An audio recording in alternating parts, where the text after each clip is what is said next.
모든 것의 시작과 현재와 또 모든 것의 마침이 되시는 우리 아버지의 창세로부터 지금까지 변함이 없으시고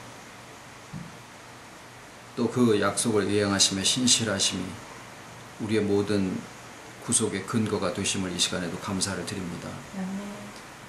가다가 조속변으로 바뀔 수도 있는 저희들을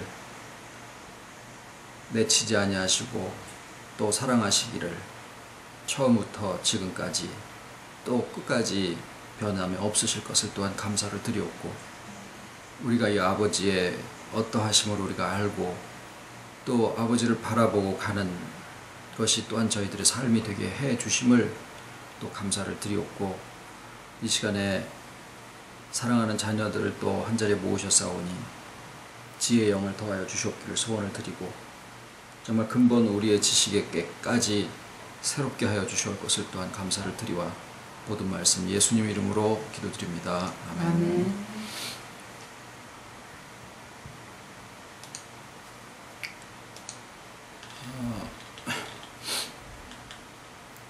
오늘은 요한복음 12장 1절로 3절입니다. 요한복음 12장 1절로 3절.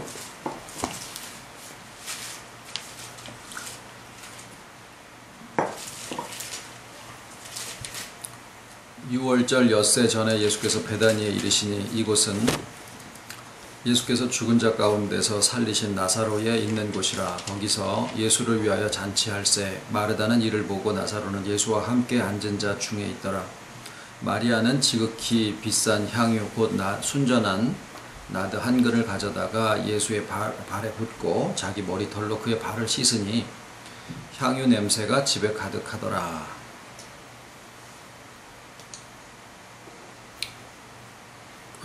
옛날 어르신들 얘기가, 요새야 이제 뭐 먹을 게 없어가지고 흉년이라는 의식이 별로 없죠. 아예 뭐 김치 올해 농사가 가뭄이라 배추 심을 때 비가 안 와가지고 대관령에 무슨 배추를 심지를 못해서 그냥 이제 가을에 배추 파동이 날지도 모른다 이런 정도지, 아유 올해 흉년이야 이런 얘기는 우리가 참 잘 안 해요. 근데 옛날에는 구휼양식이라고 얘기를 하는 식으로, 그러니까 가뭄이 들고 흉년이 들고 그러면은 도토리가 많이 나와서 그걸로다가 도토리 묵도 써먹게 하고, 이게 참 섭니다. 하늘이 인생을 굽어 살피시사 그렇게 하시는 하나의 조화다라고 얘기를 하는데요. 실상 식물의 입장에서 보면은 그 영양이 충분히 공급이 되지 않게 되면 이제 일종의 이제 죽음의 위협을 느끼는 거죠. 그렇게 되면은 서둘러 씨를 맺습니다. 그래서 가뭄이 들거나 또는 밑에 자동차가 지나가다가 소나무를 쾅 들이박아가지고 얘가 죽을 때쯤 되면은 막 솔방울이 엄청 많이 매달려 있는 것을 볼 수도 있어요. 그러니까 그리고서 이제 씨를 서둘러 종자를 해가지고 이제 자손을 남겨놓고 그 다음에 자기는 죽음을 맞는 거죠. 그것이 식물이나 동물이나 할 것 없이 이 세상의 하나의 종이 계속 자기네들의 종족을 유지해가기 위해서 취하는, 그러니까 하나의 주신 그런 방법들이에요. 그런데 예수님의 죽으심을 이렇게 바라보고 있는 그 상황에서도 나무가 영양이 없어서 자기가 죽어갈 때쯤 됐을 때 씨를 남기고 죽는다. 뭐 선인장도 물을 안 주면은 뭐 10년 만에 꽃 한 번 피우고 이러는 선인장이 물을 안 주고 거의 말라 죽을 때가 되면은 꽃을 피운다. 뭐 이런 다 같은 맥락입니다.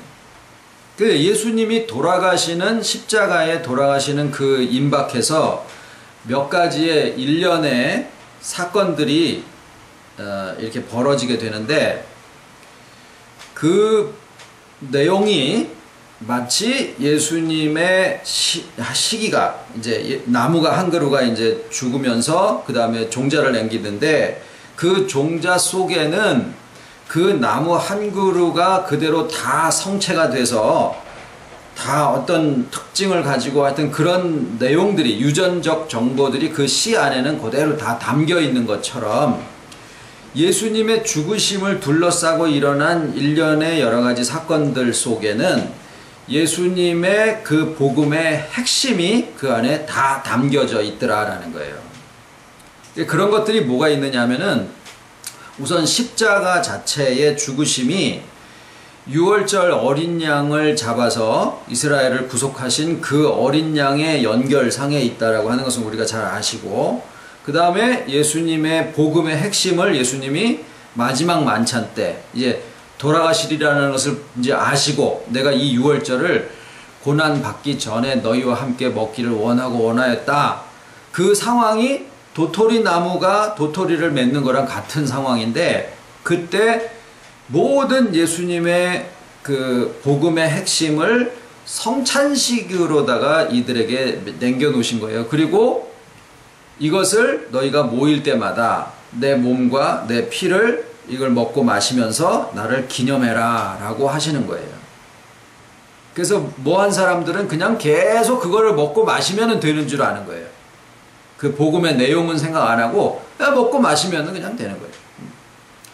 그래서 사도 요한이 예수님의 몸과 살에 대한 이야기는 워낙에 중요하니까 6장에 다 설명을 해 놓으시고, 정작 예수님의 마지막 만찬 때의 사건에는 성찬에 대한 내용은 단 한 구절도 기록을 안 하시고, 그 자리에다가 대신에 제자들의 발을 씻기고, 내가 선생이 되어서 너희들한테 이렇게 한 것은 너희들도 나를 본받아서 너희들끼리 이렇게 서로 발을 씻겨주라라고 얘기를 한 거다라고 하는 것으로 성찬식에 대한 내용을 세족으로 이렇게 교체를 해서, 요한복음을 쭉 읽어보시면은 16장 이쪽에 가서 예수님의 마지막 상황을 얘기를 하시는데 거기에 성찬식에 대한 얘기는 전혀 안 나오고 발을 씻겨주시는 얘기가 기록이 되어 있는 것을 확인하실 수가 있습니다.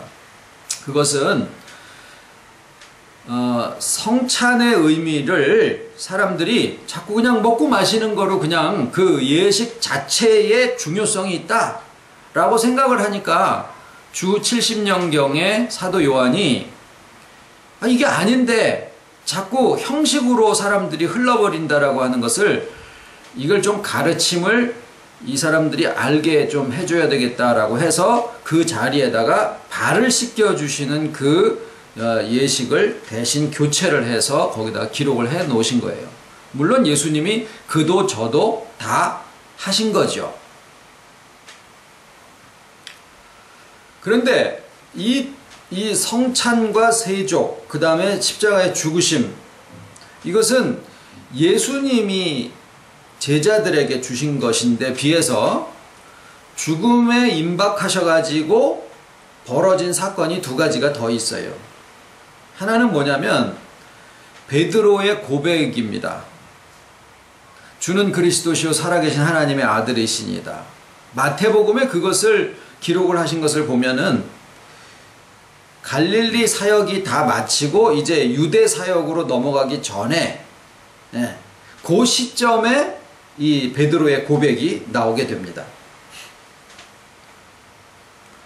유대로 들어가시는 것은 죽으러 가시는 것을 뻔히 아셨기 때문에 베드로의 고백이 예수님의 죽으심하고 연관이 있다라고 하는 것을 우리가 얼마든지 짐작할 수가 있고, 그 다음에 그 베드로의 고백에 대해서 예수님은 내가 이 반석 위에 교회를 세우리니 음부의 권세가 결단코 너를 이기지 못하리라 라는 말씀을 주십니다. 그리고 이제 또 한 가지는 오늘 본문 말씀에 나온 것과 마찬가지로 여인이 예수님에게 향유를 붓는 일이 있습니다. 그런데 여인이 예수님에게 향유를 부었다라고 하는 사실이 왜 예수님의 죽으심과 연관이 된 거냐? 오늘 본문의 12장의 1절에 처음 시작할 때 유월절 엿새 전에 라고 시작을 하는데, 그 유월절이 마지막 만찬의 그 유월절이에요. 그러니까 지금 이 사건이 마지막 만찬 있기 이 일주일 전 경에 있던 일인데, 이 마르다는 일을 하고 동생 마리아가 이제 예수님에게 향유를 붓죠. 여기에는 마리아라고 하는 이름이 정확하게 나왔고, 그곳이 베다니 문둥이는 아닌데 나사로에 살던 그 동네다라고 하는 지명도 나왔고, 또 이 시기가 유월절 엿새 전이다라고 하는 것도 나왔는데, 성경에 보면은 예수님에게 향유를 부은 여인이 3명이나 4명 정도로 나오게 됩니다.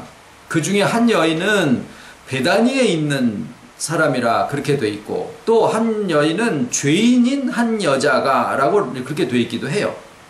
그런데 여인들의 상태와 상관없이 한 여자가 예수님에게 향유를 부었더니, 예수님이 이제 제자들을 막 만류를 하고, 여기는 그게 가룟 유다라고 나왔는데, 야 너네들 가난한 자는 항상 너희와 함께 있거니와 인자는 항상 같이 있지 아니하니까 저 여자가 나한테 지금 한 것은 인자의 장사를 위하여 준비한 것이다 라고 하시면서, 천하에 어디에든 이 복음이 전파되는 곳에 이 여자가 내게 한 일도 같이 얘기를 해서 이를 기억하게 하라, 기념하게 하라 라고 예수님의 죽으심과 연관해서 굉장히 중요한 것으로 이것을 말씀을 하고 계세요. 자, 그래서 베드로의 고백, 여인들의 향유를 부은 것, 그 다음에 성찬과 세족, 그 다음에 예수님의 죽으심, 이렇게 되어 있죠.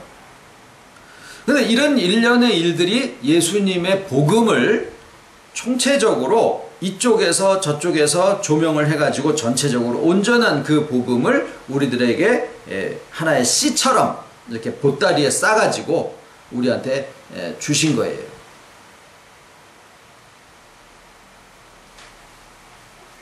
예수님의 복음은 성육신의 복음입니다. 예수님은 스스로가 오신 분이 아니고 하나님의 약속을 우리들에게 이루시고 그것을 알려주시기 위해서 오신 분이에요. 그러니까 예수님의 오심은 자기 자신의 이름으로 오신 것이 아니라 아버지의 이름으로 오신 분이시기 때문에 예수님의 존재와 하시는 사역과 모든 것은 하나님이 어떠하심을 우리에게 알려주시는 것인데, 예수님의 존재가 가지고 있는 가장 큰 의미는 그분이 하나님이시면서 사람이시다라는 신인 양성 1위 되심이에요. 이 신인 양성 1위라고 하는 이 내용이 뭐냐? 연합이라고 하는 것의 의미인데, 이 존재가 우리한테 얘기하시고 있는 메시지가 곧 뭐냐? 하나님하고 먼지인 우리들하고의 연합을 하나의 존재적으로 우리들에게 알려주고 계시는 분이 예수 그리스도예요. 그러한 연합을 성육신이다라고 얘기를 하지요. 그래서 우리는 보통 성육신이라고 하면은 2000년 전에 예수께서 하나님이시면서 사람이 되신 그 존재 또는 사건을 얘기를 하는 것으로 거기에서 머무는 경우가 많고, 거기에서 더 지나가면 불경스러운 느낌으로 그것을 대하는 경우도 있습니다만, 예수께서 그렇게 될 값이 예수님의 성육신의 복음을 마지막으로 제자들을 통해서 우리에게 전해 주실 때 무엇으로 주셨느냐? 먹는 행위를 통해서 복음의 마지막 가르침을 우리에게 주신 것이 성찬이에요. 나를 먹어라, 그 얘기예요. 나를 먹어라. 피는 생명이니까 피를 먹는다라는 것은 그 생명을 마신다라는 뜻이에요. 그러면은 나를 먹어라 라고 했을 때 예수의 성육신과 그 안에 담겨져 있는 하나님의 생명이 먹으면 그 먹는 양식이 내게 들어가서 일부는 배설이 되고 일부는 내 몸 자체가 되고 일부는 살아갈 수 있는 에너지가 되고, 이게 양식을 먹는 행위 속에 담겨져 있는 내용이거든요. 그래서 예수를 먹어라라고 하는 것은 그 예수의 복음이 내가 예수가 되는 게 아니라, 잘 보세요. 소고기를 내가 먹잖아요. 그러면 내가 소가 되는 게 아니라 소가 내가 되는 거죠. 예수를 내가 먹으면 내가 예수가 되는 게 아니라 예수가 내가 되는 거예요. 이해되시겠습니까? 내가 예수 그리스도의 복음을 먹었다고 해서 내가 예수가 되는 게 아니고, 내가 하나님이 되는 게 아니고, 하나님과 내가 하나가 되어져서 내가 되는 거예요. 연합한 나도 나다라는 거예요. 하나님이 세상을 창조하시고 세상에 충만하게 계시지만은 어디에서도 하나님의 얼굴을 뵐 수가 없는 거예요. 마찬가지로 주께서 우리와 연합하셨다고 해서 내 속에 있는 어떤 부분이 주님이고, 내 속에서 나오는 착한 생각이 주님이 아니고, 모두 다 나인데 나 자체의 생명으로 주님이 연합해 계신다라는 거예요. 이거는 마치 내가 공부를 꼴등했어도 내 속에 생명은 나로 있고, 내가 1등을 해도 내 속에 생명이 나로 있는 거나 마찬가지예요. 내 안에서 주님을 찾으려고 하지 말고 자기로서 충실하시되 주님과 연합되어져 있다는 걸 아시고, 삼위일체가 거처를 나와 함께 하셔서 섭리하시는 성부 하나님, 연합하시는 성자 예수님, 교통하시는 성령님, 이 삼위께서 나의 인격과 함께 하시면서 나의 삶은 인간관계 속에서 형성되는 거니까 우리에게 함께 하시는 것이다 라고 하실 수도 있다, 그 말이에요. 이것이 성육신의 복음인데, 그것을 내가 먹는 행위로 오해하는 사람들도 있고, 나 자신의 인격의 회복으로 끝나는 사람도 있는데, 요한이 터득한 바로는 성육신의 복음은 나로 끝나서는 안 되고, 반드시 그것을 나누는 삶 속에서 이게 완성이 되어진다라고 하는 것을 세족으로 이것을 바꿔놓은 거예요. 그래서 세족은 혼자 지가 지발 씻으라고 한 게 아니라 형제의 발을 씻겨주라고 하신 거지요. 서로가 서로의 발을, 내가 저 사람을 씻겨주니까 내가 저 사람보다 우월하다, 그런 경우들 있죠. 아, 얘기해봐, 내가 들어줄게. 지 잘난 거예요. 아유, 내가 상담해줄게. 뭐 고민이 뭐야, 얘기해봐, 속에 있는 거 좀 털어내봐. 교만한 거예요. 자기가 잘난 거야. 예수님이 얘기하신 것은 그게 아니고, 너도 못났고 쟤도 못났고, 너도 잘난 거 있고 쟤도 잘난 거 있는데 서로가 발을 씻겨줘라. 네 발 네가 씻지 말고 형제가 네 발 씻기고, 저 형제의 발은 네가 씻겨줘라. 서로 잘난 거 하나도 없다. 우리가 주와 연합한 복음 안에 있다고 하더라도 네가 잘나서 된 게 아니고, 오직 주께서 우리 먼지와 같은 우리들과 연합하신 은혜를 받은 대상이다라는 것 뿐이니까, 너네들끼리 잘난 척 해봐야 그건 아무런 소용이 없다라는 얘기도 그 안에 담겨져 있는 거예요. 목사기 때문에, 장로나 집사나 무슨 직분을 받았기 때문에 내가 저 사람보다 우월하다, 이런 것은 있을 수가 없다라는 거예요. 그러나 목사는 목사고, 장로는 장로고, 집사는 집사고, 다 그 자리의 역할들은 있을 뿐이에요. 그러나 누가 누구보다 더 위고 아래고라는 개념은 복음상에는 존재하지 않다라는 겁니다. 자, 그러면 예수님이 그렇게 성육신의 복음을 성찬과 그 다음에 서로의 발을 씻겨주는 것으로 제자들을 통해서 오늘날 우리들에게까지 그 복음의 참된 의미를 전달을 해 주셔서 우리에게까지 그 성육신의 복음이 이제 전달이 되어졌는데, 거기에 베드로의 고백은 무엇이냐? 주는 그리스도시요 살아계신 하나님의 아들이시니이다.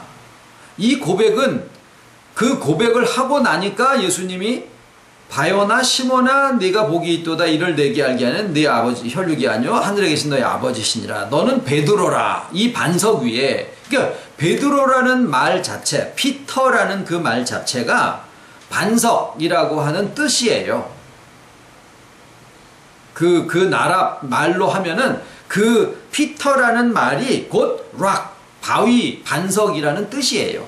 그러니까 너는 반석, 우리나라 말하면 너 이름을 이제 반석이라 그러겠다 라고 얘기를 하신 거가 영어로 또 히브리 말로 헬라어로는 그것이 피터라고 부르는 거다라는 얘기예요. 그러니까 그러니까 우리나라 말로 그대로 했다 그러면 너는 반석이라 내가 이 반석 위에 교회를 세우리니 이렇게 얘기하신 거랑 똑같은 얘기를 하신 거예요. 근데 반석은 교회를 세우는 기초다라는 얘기잖아요. 반석은. 그러면 우리의 기초가 어디에 있느냐? 이걸 다 잘 아시죠? 우리의 구원의 기초는 그리스도요. 잘 알잖아요. 근데 그 우리의 구원의 근거가 되는 기초가 되는 그리스도가 무슨 뜻이냐? 우리 안에 주님이 연합되어 계신다라고 하는 거예요.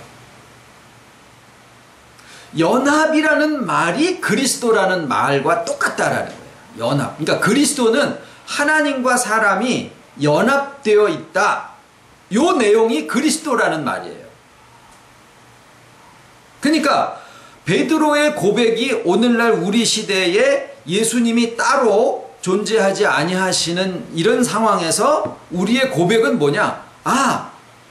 은혜로 나의 가장 인격의 깊은 곳에 거기에 주님이 부활하신 주님이 나와 연합되어 계시는구나 라고 하는 그 인식이 주는 그리스도시요 살아계신 하나님의 아들이시니다 라고 베드로가 예수님을 보고 한 고백이나 오늘날 그때는 예수님이 그렇게 존재하셨고 오늘날은 예수님이 이렇게 존재하시니까 결국 예수님에 대한 고백을 하는 건데 이 시대는 내 인격의 가장 깊은 곳에 연합되어 계시기 때문에 그 고백을 하는 것이 베드로가 그때 당시에 고백한 거랑 똑같다 그 말이에요. 2000년 전에 예수님이 날 위해서 이런 일을 해놓으셨구나 라고 하는 것이 아니라 그 결과의 끝이 어떻게 되느냐라는 거예요. 그 결과의 끝이 예수님이 나한테 이런 걸 해놓으셨고 저런 걸 해놓으셨고 다 필요해요. 그런데 정작 예수님 자신은 어디에 가 있느냐라고 하면은 그렇게 2000년 전에 다 해놓으시고 하나님 우편에 가서 앉아 계시고 지금은 성령님만 보내놓으시고 마지막 때 예수님이 공중에서 뚜따따 나팔 불고 재림을 하실 거다라고 믿고 있으면 베드로의 고백을 지금 이 시대에 못하고 있는 거다라는 거예요. 그 예수님이 부활하셔서 공간과 시간과 인과 법칙과 상관없이 하나님이시면서 사람이시고 사람인데 하나님과 방불한 모든 제한을 철폐하신 그 예수님은 요한복음 1장에 뭐라 그러셨냐면 그가 세상에 계셨으며 무슨 뜻이냐면 삼위 하나님 중에서 성부 하나님은 모든 우주를 다 주관하시고 성자 예수님은 뭐라고 표현을 하시냐면은 교회는 그의 몸이니라고 하실 때 만물 안에서 만물을 충만케 하시는 자, 요 분이 성자예요. 성자. 그러니까 이분은 요한이 뭐라고 터득을 했느냐면은 그가 세상에 계셨으며, 그러니까 하나님도 세상에 충만하시지만 특히나 세상에 오셔서 직접 몸으로 부딪히고 뛰고 하시는 분이 성자예요. 성령은 교통하시고 깨닫게 하시고 회개케 하시고 말씀을 받을 때 말씀을 우리한테 조명하셔서 그것을 깨닫게 하시고 자기 것으로 인식하게 만드시는 역사를 성령님이 하시고, 그러니까 예수님이 십자가 지시고 사역하시고 십자가 지시고 부활하셨는데 그 부활하신 주님이 뭐하고 어디에서 뭐하고 계시느냐? 지금 택하신 자녀들과 연합해 계신다라고 하는 것을 인식하는 것이 주는 그리스도시요 살아계신 하나님의 아들이시니다라는 고백을 지금 이 시대에 이 시점에 하게 되는 거다라는 거예요. 그게 연합의 믿음이에요.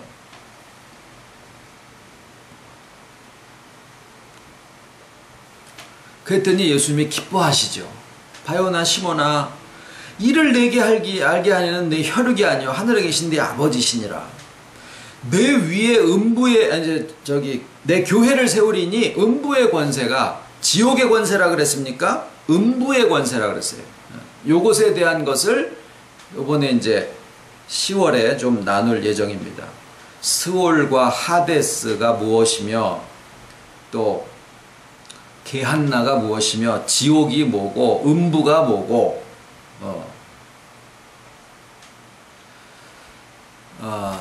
그리고 이제 예수님이 그래 기뻐하셨고, 또 한 가지 기뻐하신 것은 뭐냐면은 여자가 예수님한테 향유를 부은 거예요.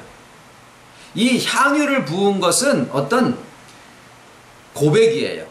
그런데 거기서 주목할 것은 여자가 죄인이었느냐, 베다니에서 했느냐, 그게 마리아였느냐, 이게 중요한 게 아니고, 여자들이 셋인지 넷인지 학자들마다 약간 차이가 있습니다만은 그 중에 어떤 사람은 베단이라고 한 거 보니까 그 여자가 이 여자다 뭐 이런 얘기도 있고 그러는데, 그거는 지금 지역적인 얘기고, 중요한 것은 뭐냐면 어떤 여인은 예수님의 머리에, 어떤 여인은 예수님의 발에 향유를 부었다라고 하는 것입니다. 시인인데, 고백인데, 머리에 부은 것은 머리에 대한 고백이고, 발에 부은 것은 발로서의 고백이에요. 다 예수님에 대한 것인데, 오늘날 우리로 보면 예수님을 나의 머리로 고백하는 것이고, 발은 나의 가장 연약한 곳에, 그러니까 지금은 잘 보세요. 지금은 내 머리로 주님이 계시기도 하고, 또 지금 예수님의 발이 뭘까요? 몸된 교회인데 결국 택하신 자녀들 한 사람 한 사람의 인격과 그들의 삶과 그 다음에 서로 교통하는 너희들이라고 하는 그 택하신 자녀들의 모임이 교회잖아요. 그러면은 교회는 그의 몸이니 누구의 몸이에요? 그리스도의 몸이에요. 그러면은 교회된 그리스도의 몸에는 머리도 있고 발도 있고 손가락도 있고 다 있을 텐데, 발에다가 향유를 부었다라고 하는 것은 지금은 예수님의 몸이 뭐냐? 나를 포함한 우리들이거든요. 그러면은 나를 포함한 우리들의 발이 누구의 발이에요? 예수님의 발이요. 그러니까 내 발이 예수님의 발이고 우리들의 발이 예수님의 발이야.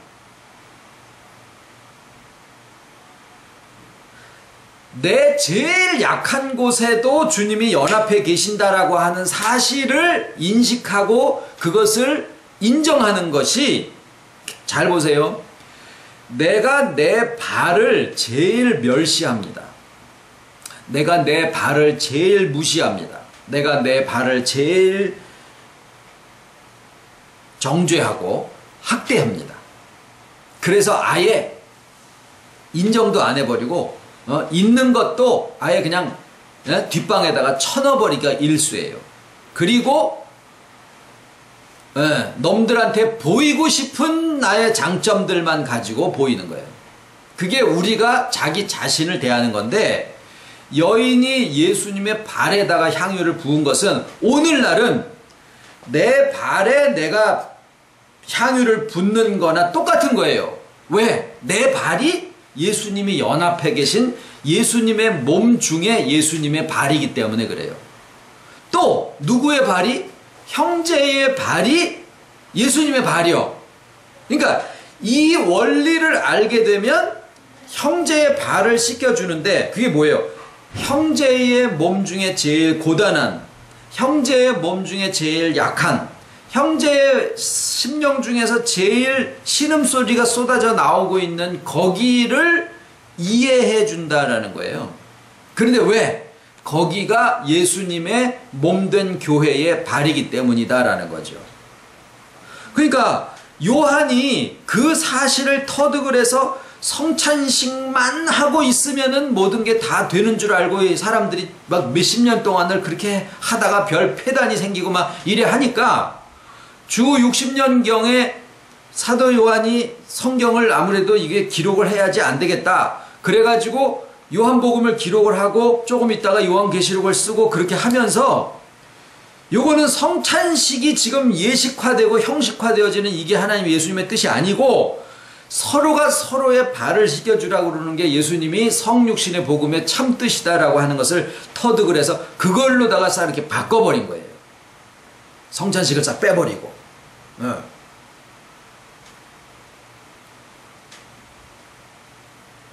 그러니까 마지막 만찬에 무엇을 먹었다 이런 기록이 안 나오고 6장에 가서 그 뭐냐면은 오병이어의 기적을 얘기하시는 그 시점에 예수님이 내가 하늘에서 내려온 산 떡이니 그 얘기를 그때 하시는 거예요. 요한복음에는 그렇게 나옵니다. 역사적인 배경은 그런 내용이 그 안에 담겨져 있는 거예요. 오늘날도 마찬가지예요. 오늘날도 성찬식에 내가 참여하고 있고 그것을 예수님이 날 위해서 살 찢으시고 피 흘리신 거로 기념을 하고 앉아 있으면 성육신의 복음의 참된 의미를 모른다라는 거예요. 예수님이 날 위해서 살 찢으셨는데 그거를 싸매드려야지 그걸 왜 처먹고 앉았어? 그 뜻이 아닌데 성육신 하신 몸이기 때문에 그걸 먹으라 그런 거예요. 왜? 그래야 내 몸이 되니까. 내가 되니까. 소고기 먹는다고 내가 소가 됩니까? 돼지고기 먹는다고 내가 돼지가 되냐고요. 돼지가 내가 되는 거죠. 예수님의 몸이신 그 성육신의 복음을 내가 먹으면 주님이 내게 연합해서 내가 되시는 거예요. 내가 주님이 됐다고 깝죽대라는 얘기가 아니라 연합의 복음을 잘못 알아들으면 자기가 다 예수님 되고 자기가 다 그리스도 된 줄 알아요. 더군다나 말씀을 그 세계를 전하고 앉아있으면 영락없이 지가 그리스도야. 다 나한테로 와라. 이러고 앉아있는 거죠. 모든 택하신 자녀들에게 주님이 부활하셔서 연합하심으로 그 연합된 세계 속에서 내가 되셨다라는 얘기가 성육신의 복음의 핵심인데 예수님이 가르침을 그렇게 주고 계시는데 어떤 여자가 와가지고 예수님의 머리에다가 향유를 붓고 팔에다가 향유를 부으니 말씀 받은 사람들에게서 그런 반응이 나오니까 예수님이 얼마나 기쁘셨겠냐고요.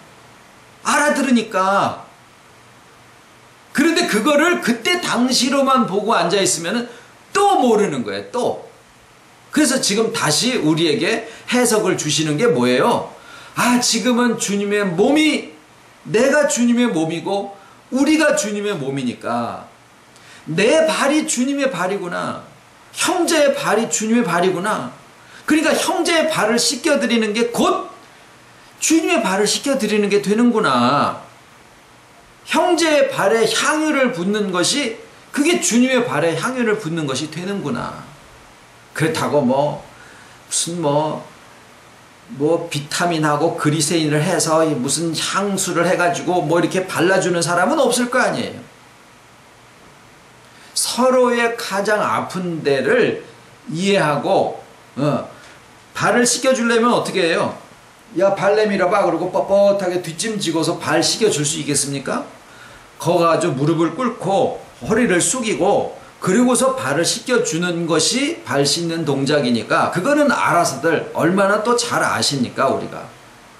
그렇게 해서 성육신의 복음이 지금 우리에게 이렇게 와 있다라는 거예요. 이게 뭐냐면은 씨예요, 씨. 그러니까 예수님의 십자가의 죽으심은 하나의 성육신의 복음이 세대에서 그 다음 세대로 넘어가는 계승의 의미를 담고 있다라는 거예요. 계승은 계속된다라는 거죠. 그러나 바뀐다라는 거예요. 자, 이 복음이 지금 우리에게 와 있으므로 우리가 우리의 처지를 생각을 안 해볼 수가 없어요. 씨는 오늘 제목이 뭐냐면요. 씨는 흩어 뿌린다 라는 거예요. 왜 그런 말씀으로 그런 제목을 정했을까? 왜? 근데 사실이거든요. 씨를 한 줌을 쥐어서 그 다음에 한 줌을 그대로 땅에다 이렇게 심는 게 아니라 한 줌을 쥐면 그 다음에는 흩어요. 지금 저는 하나님의 섭리가 우리들에게 향하신 것이 딱 이처럼 모아서 흩으신다라는 느낌을 아주 강하게 받습니다. 그리고 지금 우리들에게 주시는 성육신의 복음은 딱 상수리 나무가 기근에 도토리를 많이 맺혀서 어떻게 해서든지 씨를 퍼뜨리려고 하는, 거기에 더 재밌는 거는 뭐가 있냐면 돔느니가, 상수리 나무에게는 돔느니가 누구냐면은 다람쥐요. 다람쥐가 똑똑한 게 아니라 얘는 다른 애들과 달리 해가지고 저축을 하는 습성이 있는데, 저축은 잘하는데 머리가 안 좋아가지고 그거를 도토리를 따가지고 어디다가 감춰놓고 이거 조금 이따 먹어야 되지 그러는 잊어버린다는 거예요. 그래가지고 골고루 땅에 도토리들이 심겨서 온 한국 땅에는 상수리 나무가, 참나무가 없는 데가 없는 게 다람쥐 때문이다. 그런데 하나님은 어쨌거나 섭리를 통해서 우리가 모이면 작지만 단단한 교회가 될 수 있는데, 이게 모이지를 못하는 거예요. 모이게 상황을 만들어 놓지를 않으시는 거예요. 다 어떻게 흩어 놓으시는 거예요. 그런데 그냥 흩어놔 버리면 죽어버릴 텐데 흩어졌는데도 죽지를 않아. 왜 그럴까요? 그 많은 모든 세월과 말씀과 이해치 못하는 모든 역사 속에 성육신의 복음이 이제는 누가 서서 내 말을 들어라 해도 구별을 하고, 누가 조직력으로 해가지고 뭘 한다고 해도 그걸로 가는 게 아니에요. 그러면 내 잘난 믿음으로 가는 것이냐? 그것도 아니에요. 결국은 말씀인데 말씀 속에서 주와 연합되어져 있어서 인자의 세계, 그리스도의 세계, 성육신의 세계가 오늘날 나에게 뿐만이 아니라 우리에게 어떻게 역사하시는 건가 하는 것을 이제는 정확하게 알다가 보니까 어디에 가서도 땡글땡글 혼자 있는 게 아니라 어디에 가서도 거기에서 싹을 피워서 우리가 되어질 수 있는 그런 믿음들을 소유시켜 주셨더라 그 말이에요. 이러한 일들이 성경에 여러 번 등장을 합니다. 물론 아담과 해와가 에덴 동산에서 나왔을 때 그들이 씨의 역할을 했다라는 것은 세상 문학가들도 다 잘 알지요. 근데 가장 극명하게 모일 것이냐 흩어질 것이냐 어떤 것이 하나님의 뜻이냐라고 하는 것을 사건적으로 보여주신 것이 노아 홍수 방주 떴다가 아라산에 가라앉은 다음에 바벨탑을 쌓은 사건이에요. 거기에 바벨탑을 쌓은 그들의 동기가 뭐냐? 첫 번째는 우리가 흩어짐을 면하자 이거예요. 반대말로 뭐예요? 모이자 이거예요. 모이자. 그런데 하나님이 저들의 행사가 하나님 보시기에 기뻐하시질 않아요. 하나님이 원하시는 바가 아니요. 그래서 그들의 언어를 흩으시고, 언어가 흩어진 건 뭐예요? 말이 안 통한다라는 거죠. 그리고서 그들을 온 땅에 흩으십니다. 그 중에 일부가 만주 벌판에까지 온 거예요. 그걸 고고학자들이 다 밝혀냈어요. 그들 중에 일부가 한국 땅에도 내려온 거고, 그들 중에 일부가 베링해를 타고 아메리칸 인디언이 됐다가 잉카 제국까지 내려갔다라고 하는 그것까지도 이렇게 밝혀내기도 하고 그럽니다.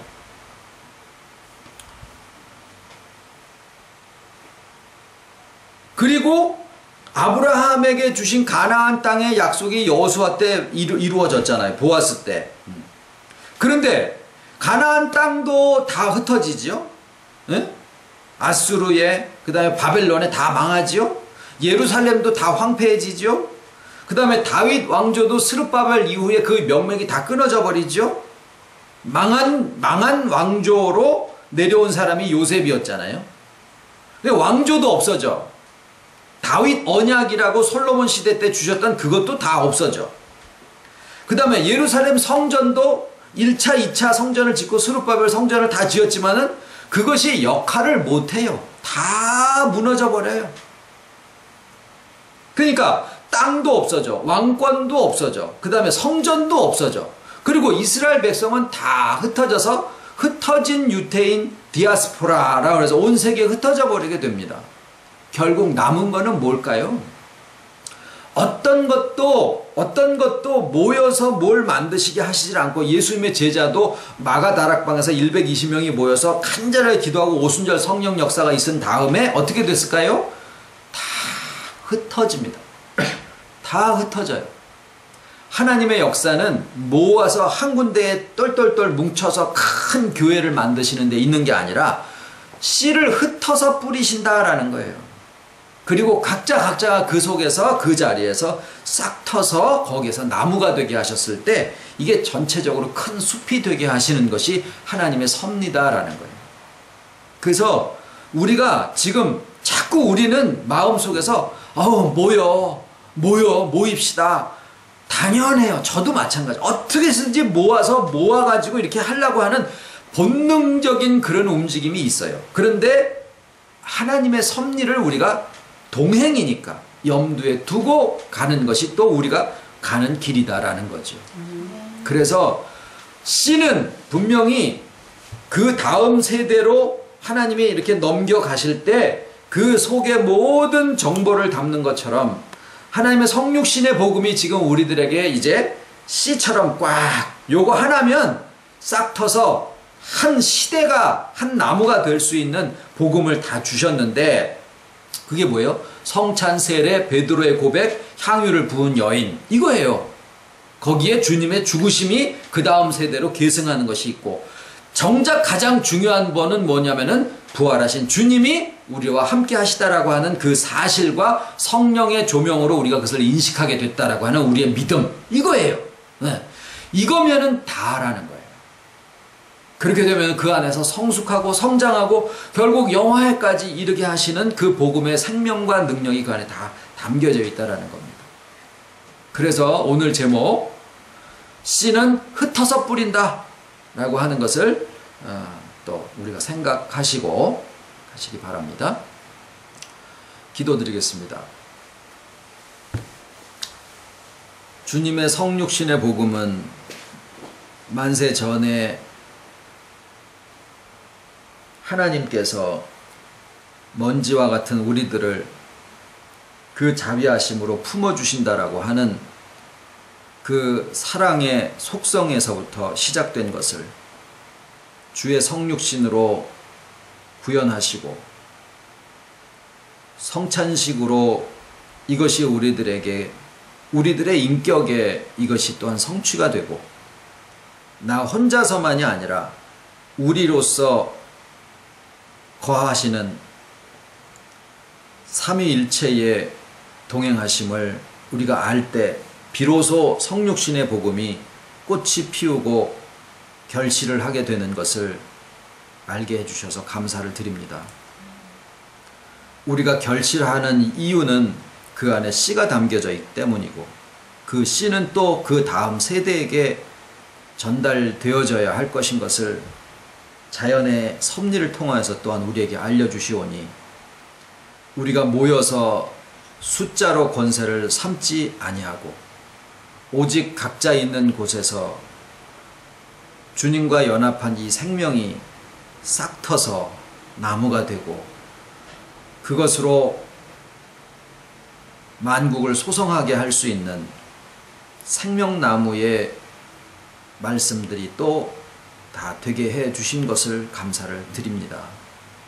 저희들 있는 거처가 곧 에덴 동산의 회복한 모습이 되게 하시고 성육신의 복음이 또한 삶을 통해서 나타나게 하시는 곳인 것을 알려주신 대로 저희들이 그 삶을 살게 될 것을 또한 이 시간에 아버지 앞에 시인하고 고백을 드리오며 사랑하시는 가정들 하나하나 눈동자와 같이 지켜보호하실 것을 간절히 부탁을 드려올 때에 모든 말씀 예수님 이름으로 기도드립니다.